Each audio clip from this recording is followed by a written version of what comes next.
నాకు తెలిసి మీకు ఎవరికి ఒక రాష్ట్రానికి డిప్యూటీ సీఎం అంటే ఇండిపెండెన్స్ తర్వాత ఎవరికి గుర్తుండదు.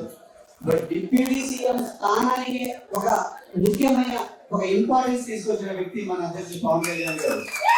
ఈ రోజు అదే స్ఫూర్తితో తెలంగాణలో మనం ముందుకు వెళ్ళాలని మన జూన్ 2 మన సభ క్యాన్సిల్ అయింది. తర్వాత ఏం జరిగిందో మీకు తెలుసు. వివిధ పరిణామాల తర్వాత అంతకు ముందు ఉన్న దానికంటే రెట్టింపు ఉత్సాహంగా మనం ముందుకు వెళ్తున్నాం. కరెక్ట్గా 40 రోజుల్లో మన సభ క్యాన్సిల్ 40 రోజుల్లో మనం హైదరాబాద్ లో మన main party central office open చేస్తున్నాం.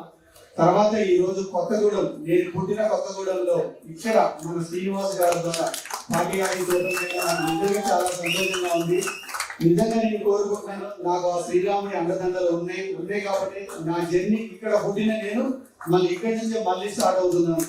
మీ అందరి ఆశీస్సులు ఉంటే ఇదే ఖమ్మం పార్లమెంట్ లో కూడా పోటీ చేయడానికి నేను ట్రై చేస్తాను. మీ అందరి ఆశీస్సులు ఉంటారు నాకు. ఈ రోజు మనం మాట్లాడుకోవాల్సింది ముఖ్యంగా మనం శ్రీనివాస్ గురించి మాట్లాడుకోవాలి. దానికి